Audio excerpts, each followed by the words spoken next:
السلام علیکم، میرا نام ڈاکٹر عمر ہے اور میں گزشتہ 12 سال سے طب کے شعبے سے وابستہ ہوں۔ آج ہم جس موضوع پر بات کریں گے اس کا نام ہے ای سی جی، یعنی کہ الیکٹرو کارڈیوگرافی۔ ای سی جی ایک دل کی پٹی، ایک ایسا گراف ہے جس کو ہم ریکارڈ کرتے ہیں، اور یہ دل کے اندر ہونے والی الیکٹریکل چینجز یعنی کہ جو برقی تبدیلیاں ہیں جو دیگر میکانکی عوامل یعنی کہ میکینیکل ایونٹس کے ساتھ بھی جڑی ہوئی ہیں ان کو ایک پیپر پہ ریکارڈ کرتا ہے۔ اور یہ میڈیکل ٹیسٹوں میں ہونے والے ٹیسٹوں میں ایک سب سے زیادہ مقبول ٹیسٹ ہے، اور دن میں سینکڑوں ہزاروں لاکھوں لوگ جو ہیں وہ یہ ٹیسٹ کرواتے ہیں، جس کی مختلف وجوہات یا مختلف علامات کی وجہ سے یہ تجویز کیا جاتا ہے اور لوگ کرواتے ہیں۔ اب بات کرتے ہیں کہ کن صورتوں میں ای سی جی کا ٹیسٹ کروایا جاتا ہے۔ جو سب سے کامن یا سب سے عام اس کی انڈیکیشن یا علامت ہے وہ ہے چیسٹ پین، یعنی کہ کسی بھی ایک نوجوان فرد کو جب سینے میں درد ہوتی ہے تو اس سلسلے میں جو سب سے پہلا ٹیسٹ ہمارے ذہن میں آتا ہے وہ ای سی جی ہے۔ تو چیسٹ پین کے حوالے سے ایسے لوگ جن کے بارے میں شبہ ہو کہ ان میں دل کی شریانوں کی تنگی یا ہارٹ اٹیک کی علامات ہیں تو ان میں یہ کروایا جاتا ہے۔ جو دوسرے نمبر پر ہے وہ سانس کا پھولنا ہے، یا جسے شارٹنس آف بریتھ یا ڈسنیا کہا جاتا ہے، چاہے اس کی وجہ دل کی بیماری یا عارضہ ہو یا پھیپھڑوں یا دیگر وجوہات کی بنا پر سانس کی بیماری ہو تو ای سی جی اس میں کروانا لازم سمجھا جاتا ہے۔ اس کے علاوہ بعض لوگ جو اپنی دل کی دھڑکن کو تیز محسوس کرتے ہیں اس میں بھی ای سی جی کا عمل اس کی کاز وجوہات کو دیکھنے کے لیے اور اس کی جو شدت یعنی کہ سیویرٹی ہے وہ دیکھنے کے لیے، یا جن لوگوں کی دل کی دھڑکن سلو ہو اس کو دیکھنے کے لیے بھی یہ ای سی جی کا ٹیسٹ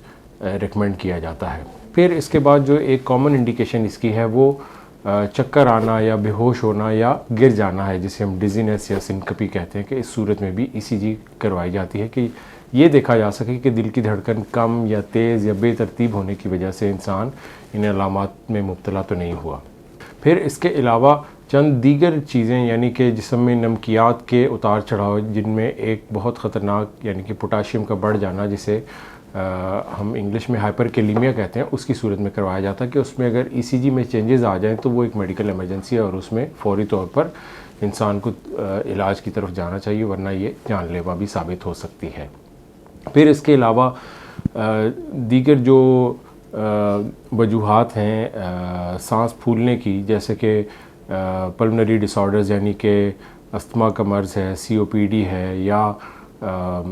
پھیپھڑوں میں خون جم جانا جسے پلمنری ایمبولزم کہا جاتا ہے، تو اس میں بھی ای سی جی کی جو ہے وہ بہت امپورٹنس ہے اور یہ لازمی کروایا جاتا ہے۔ یہ تو ہم نے چند باتیں کی ہیں کہ کن کن صورتوں میں ای سی جی کروائی جاتی ہے یا تجویز کی جاتی ہے۔ اب آتے ہیں ہم جو ای سی جی سے متعلق سب سے اہم بات ہے۔ ہم نے یہ دیکھا ہے کہ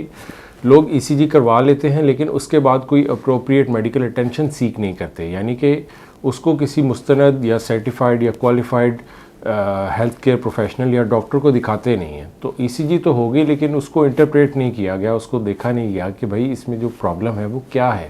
اور کیا اس کے علاج کی طرف فوری جانے کی ضرورت تو نہیں ہے، کیا یہ کوئی ایسی چیز تو نہیں ظاہر کر رہی جس سے کہ جان کو خطرہ یا جان لیوا ثابت ہو سکے۔ تو ای سی جی کے بارے میں سب سے اہم بات کروانے کے بعد یہ ہے کہ اسے ایک مستند ڈاکٹر کو ضرور دکھایا جائے،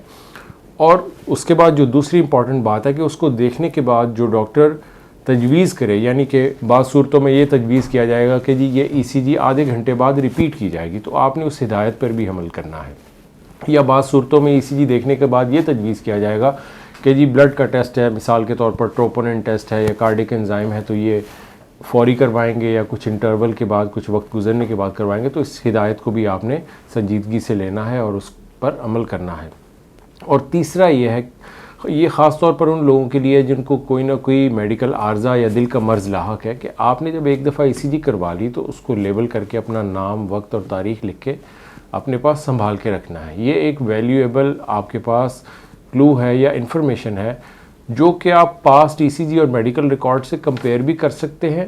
اور آنے والے دور میں اگر آپ کو دوبارہ اس چیز کی ضرورت پڑتی ہے تو اس کے ساتھ بھی کمپیئر کر سکتے ہیں، اور اگر ڈیزیز میں کوئی اتار یا چڑھاؤ یا تبدیلی ہے آپ کے سٹیٹس میں تو وہ